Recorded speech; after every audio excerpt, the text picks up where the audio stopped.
Hola, ¿cómo están? Hoy es día de videoblog y les quiero platicar acerca de un tema que ya tiene varios días que tenemos en el tintero, aunque ya hablamos un poco de esto a los que estuvieron con nosotros en el Translation Camp. Y es el tema de Mac versus PC. Y no quiero decir Mac contra PC en el sentido de cuál es la mejor. No quiero iniciar una polémica al respecto porque la verdad es que esa polémica ni siquiera existe en términos reales. Al final de cuentas, la mejor herramienta es la herramienta que se adapta a tu forma de trabajar. Y eso es lo que quiero discutir aquí en unos cuantos minutos. El primer factor importante cuando te vas a comprar una computadora es comprarla por las razones adecuadas. ¿A qué me refiero? Con frecuencia veo gente que dice, ya necesito una nueva lap, la mía está lentísima.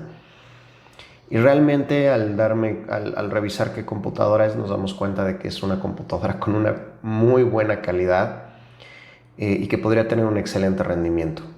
Y el ya está muy lenta puede deberse a muchos factores, cuya solución puede ser lo bastante sencilla como para no tener que gastar mucho dinero. Bien, ¿a qué me refiero? Pues me refiero a, por ejemplo, tu disco duro. Normalmente lo primero que se arruina en una laptop es el disco duro. Y ahí tendríamos que empezar precisamente a hablar muy rápido de lo que es un disco duro. Y para eso tengo algo para ustedes. Bueno, entonces, vamos a hablar de discos duros. El primer factor por el que tu computadora puede estar lenta es porque el disco duro ya es viejo. Y para esto, déjenme les explico muy rápido qué tipos de disco duro existen. Primero que nada, están los discos duros de PC tradicionales que seguramente han visto alguna vez.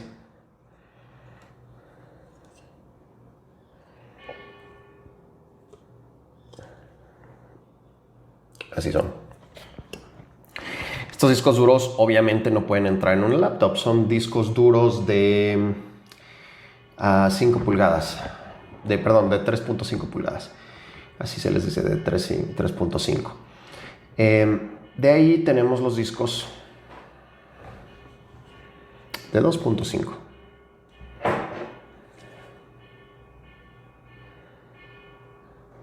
Pueden ver que son mucho más pequeños, mucho más delgados. Y estos son los discos duros que van a ir en su laptop. ¿Okay?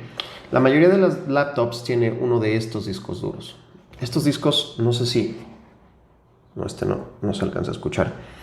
Pero bueno, estos discos duros tienen adentro literalmente discos. Tienen unos pequeños discos de cristal y platino con una agujita que va dando vueltas así entre los discos, digamos como haciendo este movimiento.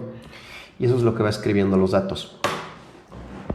¿Qué pasa? Bueno, pues ahí hay partes mecánicas que con mucha frecuencia, como cualquier parte mecánica, se empieza a desgastar y se empieza a hacer más lento. El disco da vueltas a una cierta velocidad, 5200, 7200 revoluciones por minuto, dependiendo del disco. Obviamente, entre más rápido den vueltas, más rápido leen los datos. Y muchas veces es ahí donde los fabricantes escatiman en los discos duros. Además de eso, hoy en día existen discos duros de estado sólido que, aunque se pueden ver o parecer a los discos tienen la misma medida, son 2.5 pulgadas, caben en el mismo lugar, pero la gran diferencia con estas cosas, con estos discos duros SSD, es que no van a tener partes mecánicas. Por lo tanto, van a tener una menor degradación porque no va a haber a nivel mecánico algo que deje de estar funcionando. Eso no quiere decir que estos discos nunca se mueran o que no tengan una cierta degradación, pero la degradación es mucho más lenta y mucho más difícil porque no hay algo mecánico moviéndose dentro. Entonces, cuando mucha gente me dice que su máquina está muy lenta, normalmente la solución es extremadamente sencilla y es comprar uno de estos discos duros de estado sólido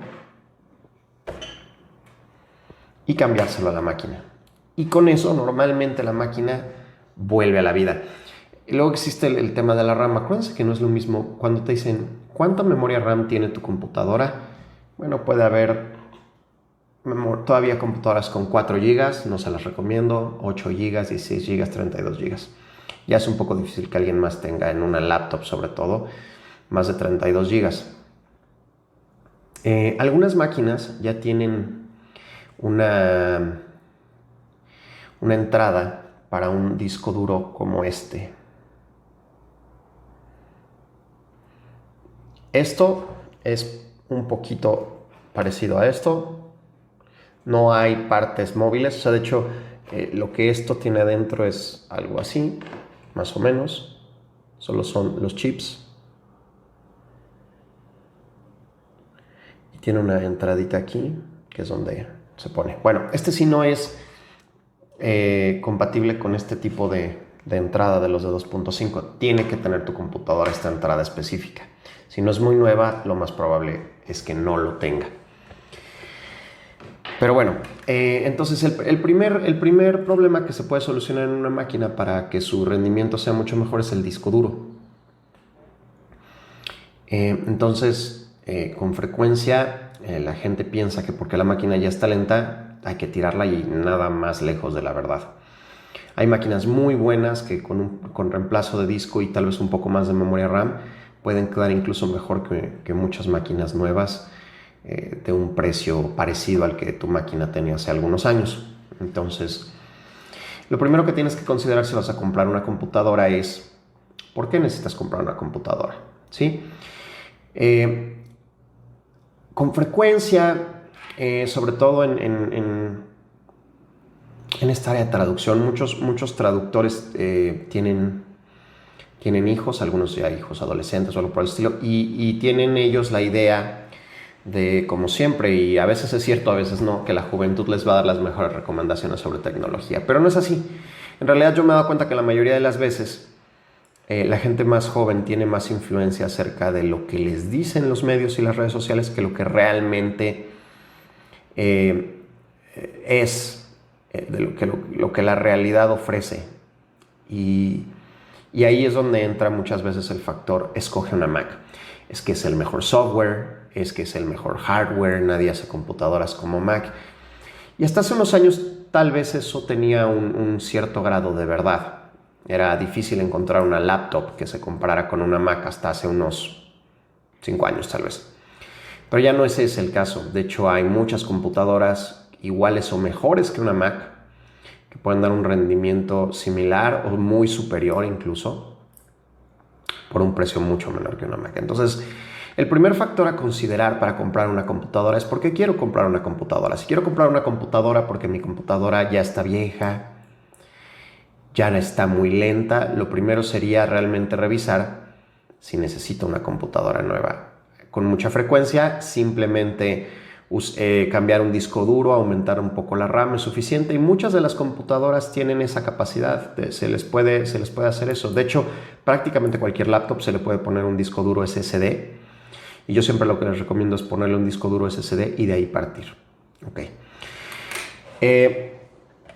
Una vez que he determinado por qué quiero cambiar mi computadora, ya sea que mi computadora, también puede existir el factor, quiero una computadora nueva. Eso es un factor muy respetable. No uno práctico, pero muy respetable. ¿Ok? Entonces, ¿por qué compraría una Mac? Bueno, compraría una Mac, lo primero que tal vez les venga a la cabeza es pues porque quiero mucho poder y porque son las computadoras que usan los diseñadores. Y pues la verdad es que no es cierto. Los diseñadores usan o Mac o PC dependiendo de puramente un gusto. Y normalmente el software que tengan que usar. Porque la verdad es que hay software tan bueno de un lado y del otro de Mac y PC. Simplemente es una cuestión de gusto. Pero bueno, no voy a adentrarme en ese tema porque al final de cuentas esto no es un canal para diseñadores, es un canal para traductores. Y la pregunta sería, ¿realmente me podría dar una Mac un mayor rendimiento? Bueno, y voy a hacer sin entrar en detalles técnicos porque en unos días les voy a subir por aquí el video precisamente del taller que di dentro del Translation Camp, en donde hago un análisis bastante minucioso de una Mac un poquito contra una PC. Entonces, ¿realmente me conviene una Mac? Bueno, mi respuesta, el 99% de las veces va a ser no, no te conviene una Mac. Las MacBook Airs son casi inservibles para trabajar como traductor, a menos que estés empeñado en deshacerte la columna, la vista y en tener problemas terribles en el túnel después para poder moverte. No tienen ni tantita ergonomía, son muy pequeñas, hay que evitar las pantallas tan pequeñas. Tal vez lo único que se puede decir a favor de esas computadoras es el tamaño de su pantalla, la resolución de su pantalla. Sin embargo, con ese tamaño, pues no hay mucho que se pueda hacer. Entonces, lo primero que yo te diría es no, una Mac no te va a servir. Y normalmente la gente va a comprar una MacBook Air porque son las computadoras más baratas dentro de la gama de Mac, aunque de baratas no tengan nada. ¿Qué tienen de bueno las MacBook nada más Air para hablar muy rápido? Bueno, todas tienen un disco duro como este, lo cual en efecto hace que el disco duro sea de un muy buen rendimiento y que entre comillas justifiquen el precio tan alto. Ahora bien, el hardware que tiene una Mac no tiene nada de especial hoy en día. En el pasado Mac hacía sus propios procesadores. Mac tenía una configuración muy específica y su software estaba diseñado para trabajar con un rango de dispositivos muy chiquito, lo cual hacía que fuera muy controlable y te daba un sistema operativo muy confiable. El otro factor porque la gente tiende a comprar o a querer comprar una Mac es porque parecen ser muy fáciles de usar. Y en efecto, las cosas más básicas son sin duda muy intuitivas. Sin embargo, yo me he dado cuenta cuando me siento un ratito al lado de alguien con una Mac que en realidad no saben usarla más allá de lo que saben usar un teléfono. Saben apretar el botón de la tienda, decirle instalar y todo pasa por arte de magia. Cuando en las PC no necesariamente es así. Aunque sí hay una tienda de Windows, esa tienda de Windows está como un poco oculta y la mayoría del software que necesitas no está ahí. Y eso es por una simple razón. Mac se ha ocupado de capturar a todos los desarrolladores, meterlos en su ecosistema, cobrarles una comisión por cada cosa que se vende a través de su tienda para que tú puedas apretar un botón y decir instalar. Y aunque eso podría en principio parecer muy atractivo, ya que mucha gente me ha dicho con frecuencia, es que yo lo que busco es que mis herramientas de trabajo no me causen más problemas. Creo que eso es un punto muy, muy válido, una posición muy legítima. Sin embargo, tus herramientas de trabajo, cuando las sabes usar, no tienen por qué causarte problemas. Escucho cosas con frecuencia como soy traductor, no técnico. El traductor no tendría por qué saber de cosas técnicas, pero creo que esto es todo lo contrario. Y yo soy partidario y trato de promover entre los traductores que el traductor sí tiene que ser un técnico, sí tiene que ser un científico, sí tiene que ser un doctor, sí tiene que ser un abogado. Ya basta de esos traductores que piensan que la traducción solo son letras.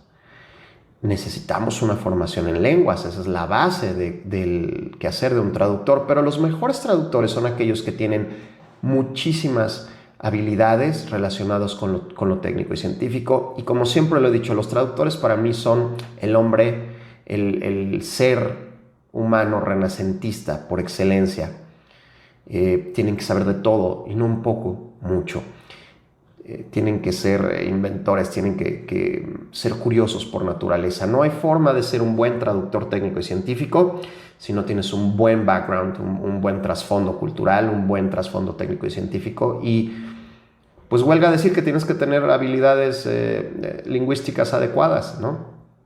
Y bueno, entonces yo sí estoy en contra de eso. Yo creo que las herramientas tienen que ser las mejores herramientas. Como traductor y como traductor técnico y científico estoy obligado a tener conocimientos técnicos y científicos amplios en la mayor cantidad de temas. Si me especializo en algunos, mejor, pero ningún conocimiento científico técnico sale sobrando, así es que Por eso estoy en contra normalmente de las Macs, porque hacen al usuario dependiente, no lo dejan pensar y le hacen creer que lo único que hay que hacer es apretar un botón para que todo pase, cuando en realidad no es eso. O sea, sí hay un botón que aprietas y todo pasa, pero hay muchas cosas que están sucediendo. Y al igual que con todo en la vida, yo prefiero siempre saber la raíz de las cosas, el por qué, cómo funcionan y el tener control sobre esas cosas. Porque cuando no tienes el control sobre las cosas, es cuando tu capacidad de decidir se acaba. Ojo, información es capacidad de decidir.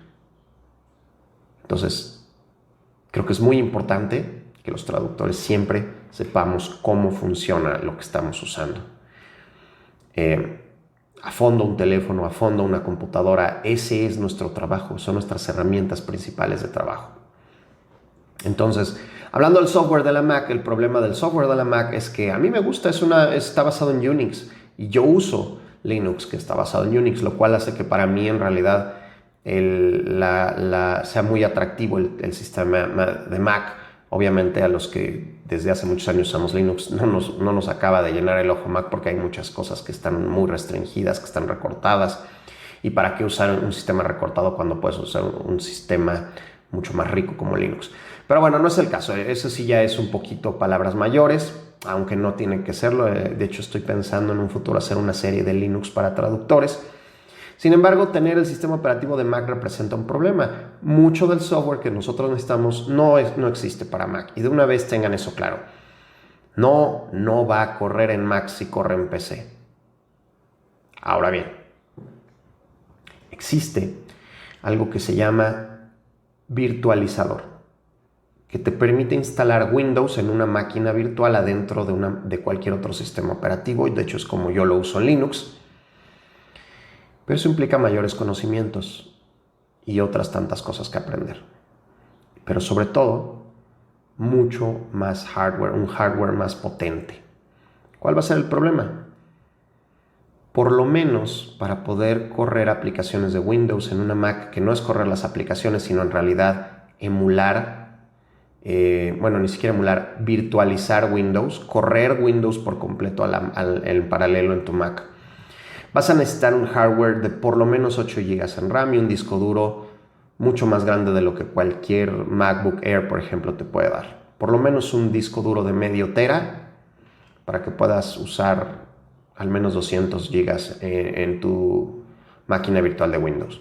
Siempre existe la posibilidad, sin embargo, y eso sí lo tengo que aclarar, de quitarle el sistema operativo a la Mac de Mac o de ponerlo o instalarlo junto con Windows. Puedes instalar por medio de algo que se llama Boot Camp Windows en tu Mac para que tu Mac inicie con Windows, en cuyo caso estaría todo resuelto y sería irrelevante seguir discutiendo. Sin embargo, hay un problema. El hardware de Mac cuesta mucho más de lo que vale, mucho. Y eso no es raro, sabemos que hoy en día así son las cosas. Mac solía tener la propuesta de yo te voy a dar lo mejor si puedes pagarlo, pero ya no es así. Hoy en día es yo te voy a dar lo que yo quiera al precio más alto posible. Y eso es una realidad. Entonces, si quieren tener una Mac porque se ve bonita o porque siguen teniendo la impresión de que el hardware es muy superior, lo cual se los digo no es así. Y en el video que les voy a poner después del Translation Camp hago una comparación con pelos y señales, con números, con precios, para que vean que eso no es así. Si aún así la quieren, su única opción sería virtualizar, para lo cual necesitarían una máquina de más de 8 GB y por lo menos tendría que ser una MacBook Pro o con Bootcamp instalar Windows en su Mac, en cuyo caso pues les funcionaría cualquier hardware nuevo, aunque repito, una MacBook Air no es para que un traductor trabaje, eso no es vida. Incluso conectarlo a un monitor para que me digan, bueno, pues si ya lo tengo con una pantalla grande y un monitor, y un teclado y un ratón, pues ya lo sustituyo. Bueno, eso daría la parte de la ergonomía, sin embargo seguirían teniendo un hardware mediocre a un precio de hardware de primera. Entonces, yo les diría no, no sirve. Yo huiría de una Mac, a menos que de verdad, y estén conscientes de ello, se quieran dar el capricho, pero no es un capricho que vaya realmente encaminado a me voy a dar el capricho de tenerlo mejor, porque en realidad ya no es así. Hay muchas computadoras que son mucho mejores que una Mac, a un precio mucho menor, y en algunos casos yo diría hasta más bonitas que una Mac. Si lo que quieren es gastarse mucho dinero en una buena computadora PC que de verdad les va a servir para trabajar, hay algunas opciones que están sumamente bonitas, con precios muy parecidos a la Mac. Si tienen 50,000 pesos para gastarse, por ahí hay una computadora Asus muy bonita, que en lugar de tener la parte de abajo como teclado, tiene 2 pantallas y puedes hacer maravillas con ella. Hay otras que en lugar de tener un touchpad normal, es una pantalla touch, que además de funcionar como touchpad puede hacer muchas otras cosas. Voy a estar haciendo reviews aquí en el canal acerca de esas computadoras, que la verdad me gustan mucho, y quisiera poder comprarlas, pero el problema es que como uso Linux, al cambiarles el sistema operativo, muchas de las cosas que hacen ya no funcionan porque necesitas tener instalado Windows para que sirvan. Pero bueno, al final del día el hardware siempre va delante del software, ¿no? Y eso estaba viendo algunas comparaciones, por ejemplo, de la nueva Mac Pro, en donde te puedes configurar la Mac Pro con mayor capacidad por tan solo $54,000. Y sin embargo, al hacer comparaciones en la realidad del rendimiento de esa máquina, no hacía una gran diferencia tener todo lo que tenía la Mac. ¿Por qué? Por una simple razón: el software. El software no está listo para funcionar con todos esos núcleos de procesamiento, con toda esa RAM, etcétera, con las tarjetas de video. Entonces,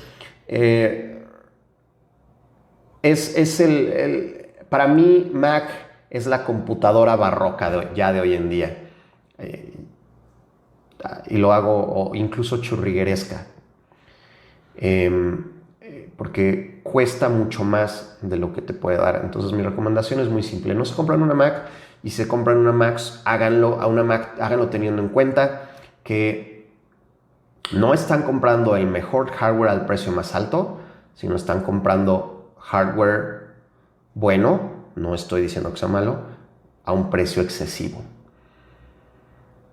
Y de todos modos van a tener que acabar poniendo Windows. Y consideren algo muy importante: si ponen Windows, ya sea virtualizado o con Bootcamp, tienen que comprar una licencia de Windows.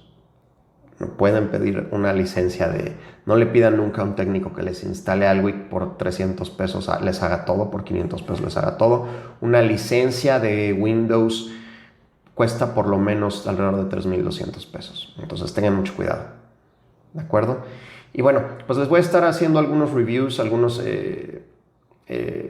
voy a presentar algunas máquinas que son excelentes opciones, que están en el mercado en México, y que les pueden servir como una referencia para realmente escoger una máquina que en efecto les dé el rendimiento que necesitan. Pero ante todo, yo les recomiendo que sean conscientes de algo. Si somos estrictamente prácticos, con mucha frecuencia se van a encontrar con que no necesitan una máquina nueva y que con poco dinero pueden hacer que su máquina esté mejor que nueva, ¿sí? Y ya les estaré haciendo un video de eso. Pero bueno, por hoy eso es todo. Espero que les haya gustado. Los dejo para la próxima vez y nos vemos muy pronto. Hasta luego.